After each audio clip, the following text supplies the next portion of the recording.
हमारा आज का टॉपिक है बिहार की जनगणना। बिहार की जनगणना के बारे में पढ़ेंगे कि बिहार में कितनी जनगणना है, वहाँ की सामाजिक, आर्थिक और सांस्कृतिक पहलू के बारे में हम जानकारी लेंगे और ये देखेंगे कि उसमें क्या क्या भिन्नताएं आई हैं। और ये जो जनगणना होती है ये एक निश्चित समय अंतराल के बाद होती है, जो कि हर 10 सालों के बाद ये एक बार जनगणना होती है।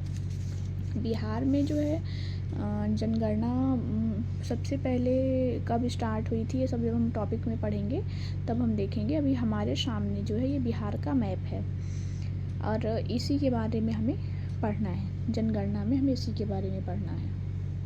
तो इसमें हम ये देखेंगे कि वहाँ का लिंगानुपात क्या है, वहाँ की आबादी कितनी है, कितने एज ग्रुप के लोग वहाँ पे रहते हैं, कितनी शिक्षा का स्तर कितना है और कितने लोग शहर में रहते हैं, कितने लोग गांव में रहते हैं। ये सारी चीज़ें हम लोग इसमें देखेंगे। तो आइए टॉपिक स्टार्ट करते हैं। बिहार में जो पहली बार पूरे भारत में जो पहली बार जनगणना हुई थी वो 1872 ईस्वी में हुई थी। उस समय भारत के जो वायसराय थे वो लॉर्ड मेयो थे। उसके बाद 1872 में तो पहली बार जनगणना हुई थी और 1881 से लगभग हर 10 साल के अंतराल पे भारत में जनगणना होने लगी। तो उस टाइम जब ये नियमित होने लगी जब जनगणना, तो उस टाइम जो भारत के वायसराय थे वो लॉर्ड रिपन थे। और अब हम देखेंगे कि बिहार में पहली बार जनगणना कब हुई थी। तो 1 अप्रैल 1936 ईस्वी को बिहार से उड़ीसा के पृथक होने के बाद बिहार की जो जनगणना हुई थी पहली बार, जो बिहार के नाम पे जो जनगणना हुई थी वो 1941 में हुई थी। ठीक है, आइए हम बिहार की जनगणना के बारे में देखते हैं। जनगणना 2011 की जनगणना जो है वो 15वीं जनगणना है और जो जनगणना आयुक्त थे वो श्री चंद्रमौली थे। 2011 की जो जनगणना थी उसका जो आदर्श वाक्य था, हमारी जनगणना हमारा भविष्य। और बिहार की जो जनसंख्या थी उस टाइम 10,40,99,452। ठीक है, और भारत की कुल जनगणना का कितना परसेंट है, 8.58% है। तो ये जो जनगणना का इतनी जनगणना है तो इसको हम याद कैसे करेंगे, ये देखेंगे कि लगभग 10 करोड़ है। हाँ, लेकिन ऐसे याद करेंगे 10, 40, 90, 45, 2 ऐसे याद करेंगे। और अब हम देखेंगे कि जनगणना के मामले में कौन सा राष्ट्र कैसे है। तो जो प्रदेश है, प्रदेश में सबसे ज़्यादा जो जनसंख्या है वो उत्तर प्रदेश में सबसे ज़्यादा है, उसके बाद महाराष्ट्र आता है, फिर बिहार आता है। तो बिहार जो है जनसंख्या के मामले में वो तीसरे नंबर पे आता है भारत में। जो बिहार की जो 2011 की जनगणना है, 15वें नंबर की जो जनगणना है, इसकी हम तुलना करके पढ़ेंगे।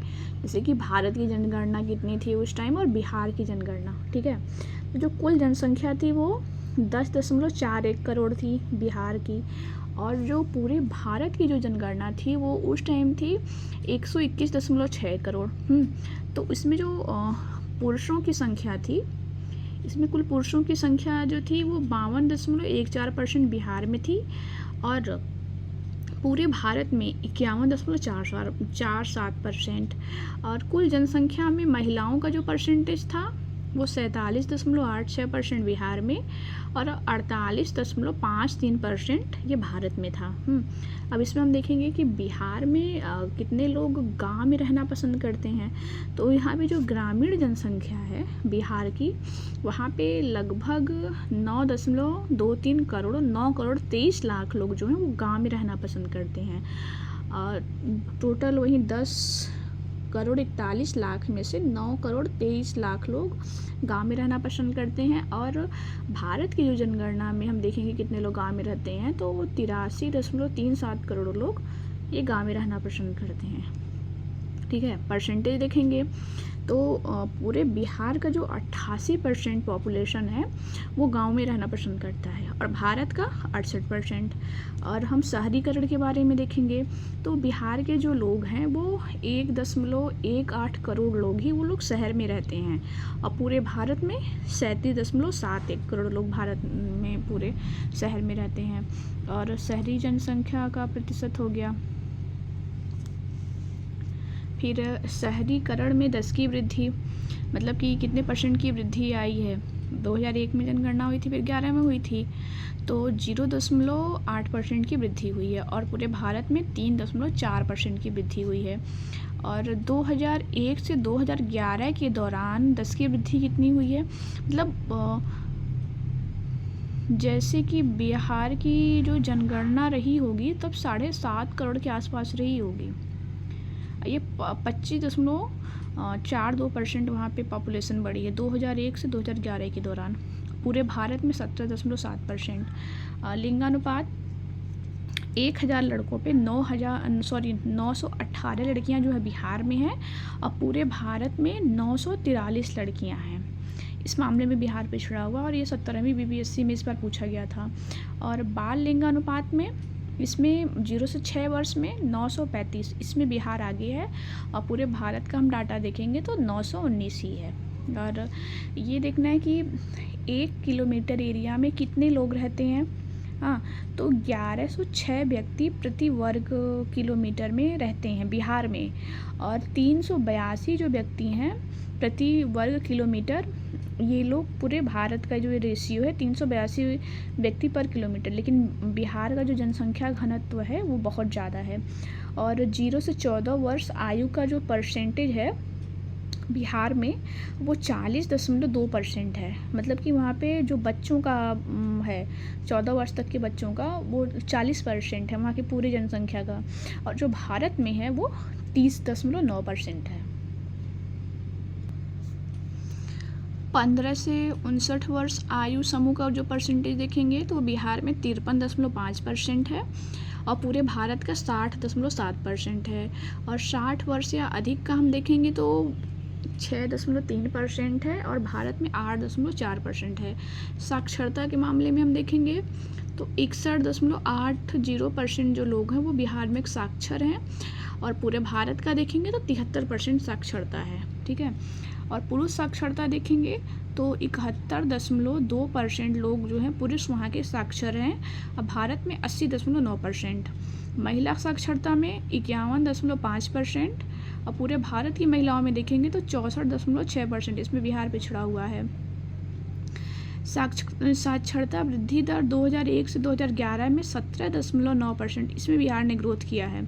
अब पूरे भारत का हम निकालेंगे तो वो 10.9% है। ग्रामीण साक्षरता दर में 59.8%, बिहार में इतनी वृद्धि हुई है। ग्रामीण साक्षरता दर इतनी है जो 9 करोड़ लोग बिहार में रह रहे हैं तो उसका जो परसेंटेज निकला है उसमें से 59% जो लोग हैं वो लोग साक्षर हैं। पूरे भारत का निकाला गया तो उसमें 67.8% लोग साक्षर हैं।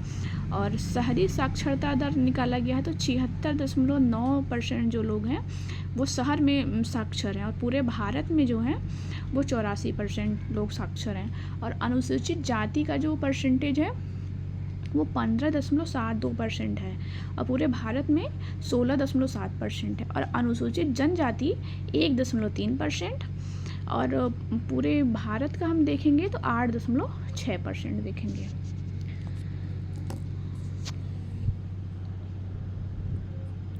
ये भारत और बिहार दोनों के आंकड़े हैं।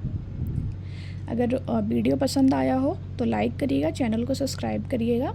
और कल हम लोग देखेंगे, हमारा कल का टॉपिक है कि बिहार में कौन सा जिला जनसंख्या में सबसे कम है, कौन ज़्यादा है, साक्षरता किस में कम है किस में ज़्यादा है, वो आंकड़े देखेंगे। वीडियो पसंद आई हो तो लाइक करिएगा, सब्सक्राइब करिएगा। धन्यवाद।